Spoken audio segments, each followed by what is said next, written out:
आज देखेंगे हम लोग क्या, वो जो हम लोग त्रिभुज को या सदिशों का, बहुत सारे सदिशों का योग दिया जा रहा है पंचभुज में, चतुर्भुज में, तो उन सब सदिशों को हम लोग जोड़ रहे हैं, तो उसको शॉर्ट ट्रिक से कैसे जोड़ेंगे, उसका ट्रिक बना कैसे है कि हम लोग दो सदिशों को, जैसे कि हमने क्या किया, vector A B plus vector B C बराबर हम लोग क्या लिखते थे, ये दोनों को छोड़ देते थे ना, वेक्टर ए सी।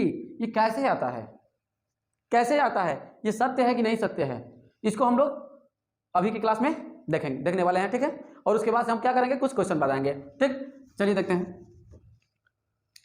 पहले हम क्या करेंगे, इसके लिए त्रिभुज बना लीजिए,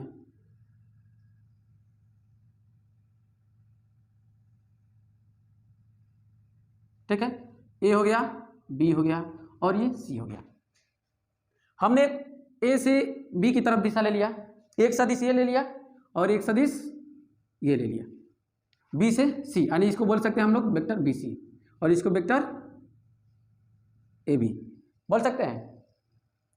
अब देखिए इन दो सदिशों का योग करना है ना हमें, तो हमने ये पढ़ाया था त्रिभुज नियम, सदिशों के त्रिभुज नियम में, कि यदि दो सदिश त्रिभुज की किन्हीं दो भुजाओं द्वारा प्रदर्शित हो, यदि दो सदिश त्रिभुज की किन्हीं दो भुजाओं द्वारा प्रदर्शित हो, तो उनका योग उसकी तीसरी भुजा को प्रदर्शित करता है और उसकी दिशा क्या होती है, विपरीत होती है। जैसे देखिए ए से बी की तरफ, बी से सी की तरफ, तो क्या हमें आना चाहिए था, सी से ए की तरफ ना, ये जो क्रम चल रहा है दिशा का, इसकी क्या आना चाहिए, सी से ए की तरफ आना चाहिए, लेकिन ऐसा नहीं होने वाला है, ऐसा नहीं होगा। आपका ए से बी की तरफ जाएगा, बी से सी की तरफ, उसके बाद जब इन दोनों सदिशों का योग जोड़ेंगे ना, तो इसके परिणामी द्वारा प्रदर्शित होगा क्या, ए से सी।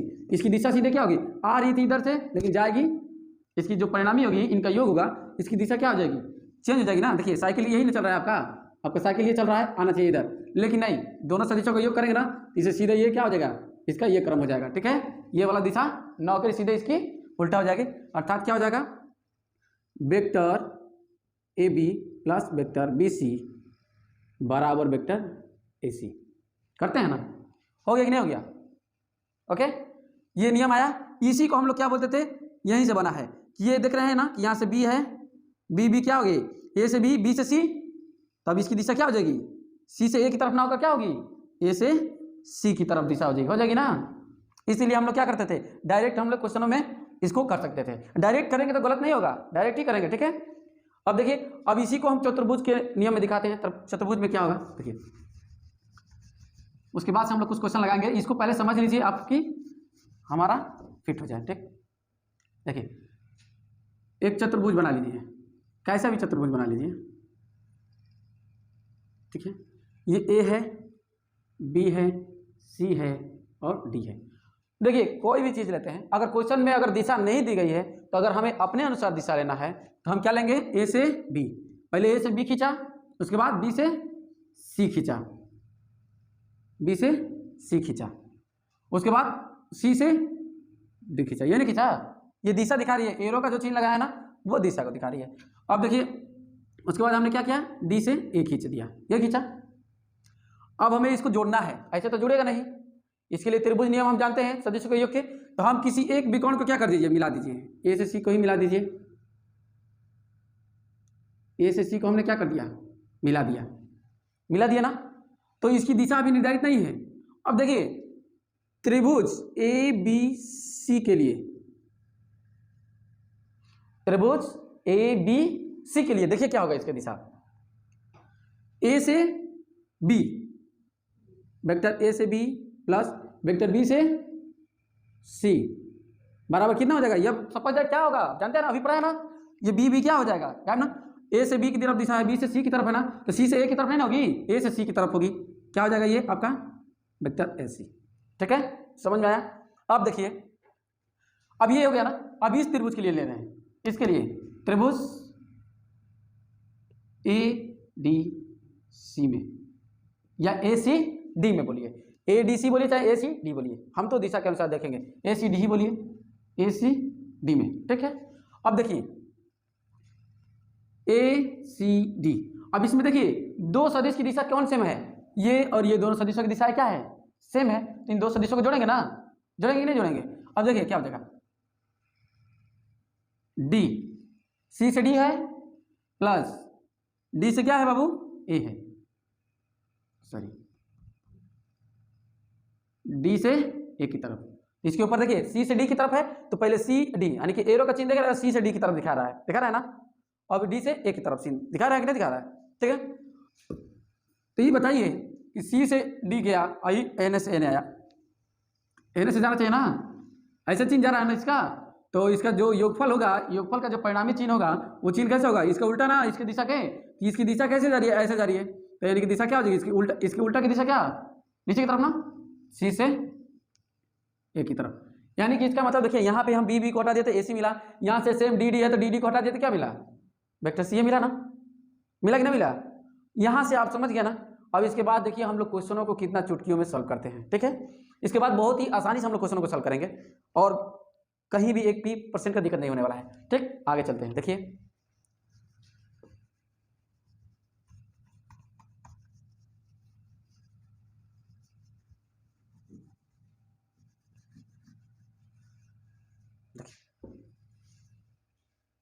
हमें करना क्वेश्चन में करना है हमें ए बी सी डी एक आयत है, ए बी सी डी क्या है, एक आयत है, सदिशों vector A B vector C D vector A C तथा वेक्टर डी बी द्वारा निरूपित बलों के परिणामी तथा परिणामी का परिमाण ज्ञात कीजिए, परिणामी का परिमाण ज्ञात कीजिए तथा उसकी दिशा भी ज्ञात करनी है हमें, ठीक।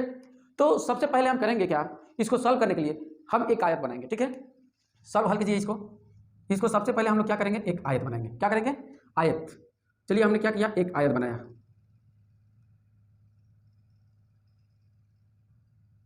ठीक है, इसको ए से दिखा दिया, इसको बी से, इसको सी से, इसको डी से, ठीक है।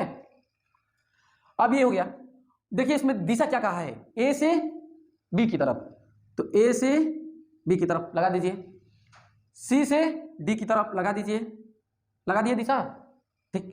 और ए से सी की तरफ, ए से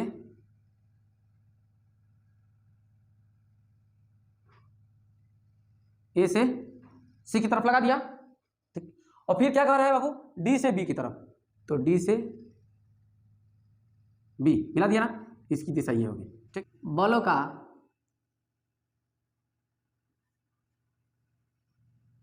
परिणामी, बलों का परिणामी बराबर कितना हो जाएगा, vector A B plus C D plus A C plus D B, ठीक है। यह हमारा बलों का क्या हो जाएगा, परिणामी हो जाएगा। अब देखिए इनको जोड़िए, आपको कुछ दिखाई दे रहा है जोड़ने लायक, देखिए vector A B plus A सी रखिए,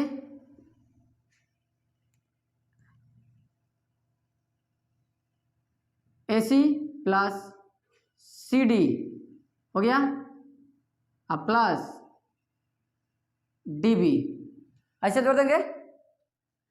अब क्या करेंगे, देखिए सी सी है ना, ये गायब हो जाएगा, क्या हो जाएगा, एडी हो जाएगा ना, अभी हमने जो नियम पढ़ाया उससे, ठीक। प्लस इसको लिखेंगे ए डी,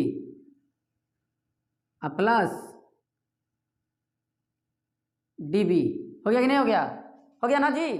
अब ये दोनों हट जाएगा ना, ये दोनों सेम है तो क्या हो जाएगा आपका, A B plus A B,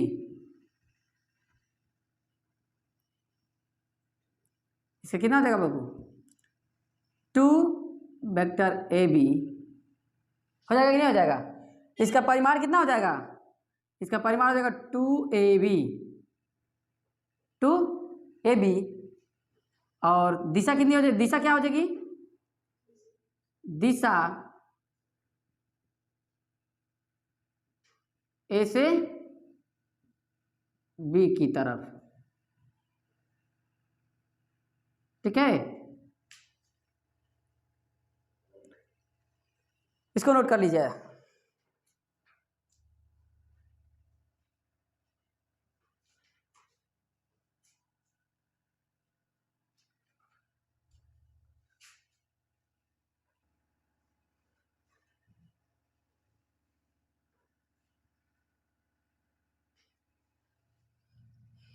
तीसरे का बी नंबर क्वेश्चन दिया है कि एक समांतर चतुर्भुज ए बी सी डी में वेक्टर ए बी बराबर क्या है, vector A, vector B C बराबर स्मॉल वेक्टर बी, ठीक है। और तो बी डी का मान ज्ञात कीजिए। तो फर्स्ट ऑफ ऑल हमें करना क्या है, समांतर चतुर्भुज ए बी सी डी बना लेना है। चलिए बनाते हैं, बनाइए। ये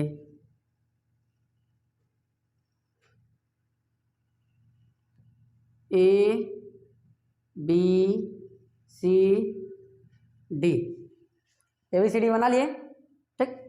अब देखिए वेक्टर ए से बी की तरफ दिशा दिखाया ना, ए से बी की तरफ वेक्टर क्या है, ये ए है, ठीक।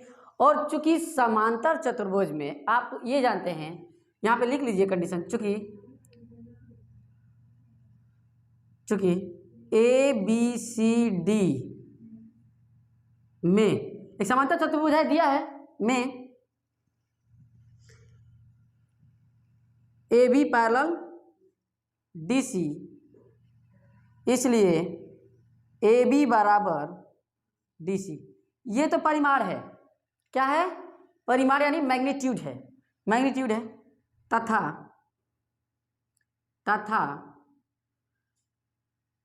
BC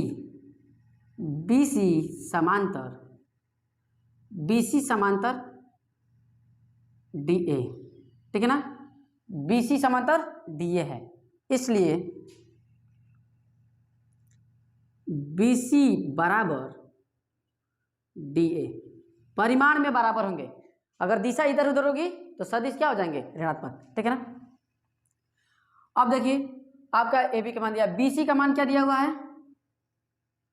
vector B. हमें किसका मान निकालना है बाबू, डी बी का निकालना है ना। तो देखिए अतः अगर ये ए है, इसकी दिशा, तो ये दोनों आपस में बराबर है ना, तो हमने क्या किया, इसकी दिशा इधर ले ली, ऐसे लिया, लेंगे ना, ए से बी, बी से सी, सी से डी, डी से ए, दिशा लेंगे ना बनाएंगे। तो अब देखिए दिशा ले लिए, तो ए से बी की तरफ के वेक्टर है ए। अगर देखिए दोनों परिमाण में बराबर हैं, ये भी, इसका भी परिमाण ए ही होगा, इसका भी परिमाण क्या होगा, ए ही होगा। लेकिन जब दिशा चेंज होगी तो इसका वेक्टर जब यहाँ पे लगाएंगे तो यहाँ पे क्या हो जाएगा, माइनस ए हो जाएगा। और यहाँ पे देखिए ये बी है ना, तो इसका ऊपर की तरफ बी से नीचे देख रहा है, देखो जी ये ऊपर की तरफ जा रही है, आई नीचे की तरफ आ रही है, हाँ ये ऊपर आई नीचे जा रही है ना। तो इसको हम लोग क्या कर देंगे, माइनस वेक्टर बी, ऊपर जा रही है, नीचे आ रही है, दाएं जा रही है, बाएं आ रही है, ठीक, ऐसे समझ लीजिए। हम इसको क्या करेंगे, देखिए हम डी बी का मान निकालना है ना, डी को मिला दीजिए, इसको मिलाओ, मिला दिए, ठीक, मिल गया। हमें डी बी का मान निकालना है, तो डी बी का मान चाहे इससे इन दोनों को लेकर निकालिए, चाहे इन दोनों के लिए। देखिए इसमें दो त्रिभुज बना है ना, हम किसी भी त्रिभुज की दो भुजाएं मालूम हो तो उसका हम क्या करेंगे, योगफल निकल सकता है। देखिए अतः त्रिभुज कौन ले लीजिए, बी सी डी ले लीजिए, चाहे ए बी डी ले लीजिए, कोई भी त्रिभुज लेंगे। अतः यहां से लिखिए, अतः त्रिभुज ए बी डी में, यही में ले लेते हैं, इसी में हो जाएगा तो ठीक रहेगा, हाँ ठीक। आप देखिए इसको क्या करेंगे, ए से बी ना, तो पहली बात ये देखिए इसमें दिशा कौन कौन सी दी गई है, डीबी है ना, डीबी दिशा है ना, तो ये दो शेष भुजाएं हैं ना, तो इसका क्या हो जाएगा, D A vector D A plus A B vector A B बराबर डी बी। सेट खा रहा है ना, ए से कैंसिल, डी बी हो गया, है कि नहीं। देखिए यहाँ पे सदिश लिख रहे हैं और दो सदिशों का योग है और बराबर में कोई है, भुजा दिखा रहे हैं, तो ये देखिए अगर ये दोनों सेम होने चाहिए, ये दोनों कैंसिल होगा तो खाली बी बी बचेगा, आ जाएगा। अगर इधर कहीं गलत हो रहा है तो समझिए कि आपका क्वेश्चन आप गलत कर रहे हैं। ये बस माइंड में रखना है, माइंड सेट बना कर रखना है हमें कि ये गलत हुआ तो गड़बड़ हो जाएगी, ठीक है। अभी डी ए का मान कितना है, माइनस बी वेक्टर है ना, प्लस इसका वेक्टर ए है, प्लस बराबर डी बी, दिखा दिए। डी बी बराबर क्या हो सकता है, अब हम लोग जानते हैं सदिशों का क्रम, सदिश दो सदिश का योगफल क्रम भिन्न में नियम का पालन करता है कि नहीं करता है, करता है ना, तो उसको कराते हैं, ठीक। Vector A plus vector sorry minus ना, हम इसको यहाँ पे कर सकते हैं, यही क्रम भिन्न का नियम होता है, ठीक है। यही हमारा क्या हो जाएगा, बस मान ही ज्ञात करना था, मान ज्ञात हो गया, ठीक है ना। क्योंकि वेक्टर का है तो वेक्टर के रूप में रहेगा, परिमाण नहीं पूछा। देखिए हमारा वेक्टर बी से डी निकलना है ना, तो यहाँ से चेंज कर दीजिए। आप तो जानते ही हैं चूंकि vector B D equal to vector B D equal to क्या हो जाएगा आपका minus vector B sorry D से बी, हो सकता है ना, होगा कि नहीं होगा। देखिए बी से डी की तरफ है ना, और जैसे ही दिशा हम चेंज करेंगे कि नहीं माइनस हो जाता है, ठीक है। तो यहाँ पे मान रख दीजिए इसका, आप vector A minus vector B, minus है ना, तो माइनस से गुणा करके कितना हो जाएगा, वेक्टर बी और माइनस वेक्टर ए हो जाएगा, ठीक है ना।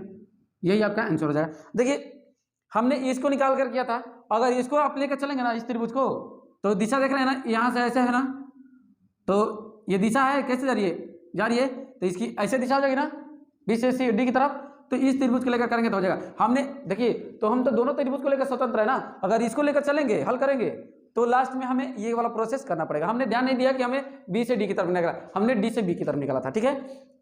और ये क्या करेंगे, अगर इस त्रिभुज को लेकर चलेंगे तो ये प्रोसेस थोड़ा सा करना पड़ेगा, अगर इसको लेकर चलेंगे तो यहीं तक आकर के ये बी में से यही घटेगा, ठीक है ना, समझ में आया ना, ठीक है। इसको नोट कर लीजिए, आगे चलते हैं, आगे क्वेश्चन देख लिया जाएगा इसके।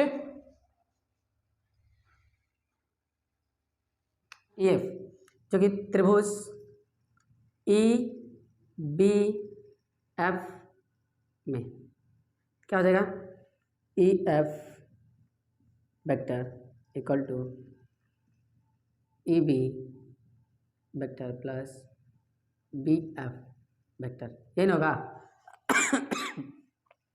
क्योंकि ई जो है ए बी का मध्य बिंदु है, ठीक, तो इसकी जगह पे हम लिख सकते हैं क्या, वेक्टर ए बी बटा में 2 लिख सकते हैं ना, क्योंकि मध्य बिंदु है तो ए बी का आधा होगा ना ए बी का, क्योंकि तो वेक्टर ए बी का आधा होगा, ठीक, वेक्टर में है तो उसको भी ऊपर वेक्टर लगा देंगे, प्लस जो बी एफ है वो एफ बिंदु जो है बी सी का मध्य बिंदु है, इसलिए क्या होगा, ये बी सी का क्या होगा आपका आधा होगा, यानी इसको लिखेंगे वेक्टर बी सी बटा में 2 ई एफ इक्वल टू।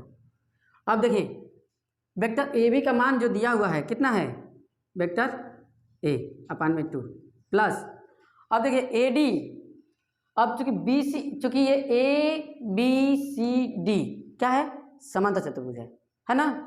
जब ये समांतर चतुर्भुज है तो आमने सामने की भुजाएं बराबर होंगी, तो जितना परिमाण इसका होगा उतना परिमाण इसका भी होगा, तो इसका भी कितना हो जाएगा, वेक्टर बी कितना हो जाएगा बटा में 2 equal to vector A plus vector B और बटा में कितना हो जाएगा 2।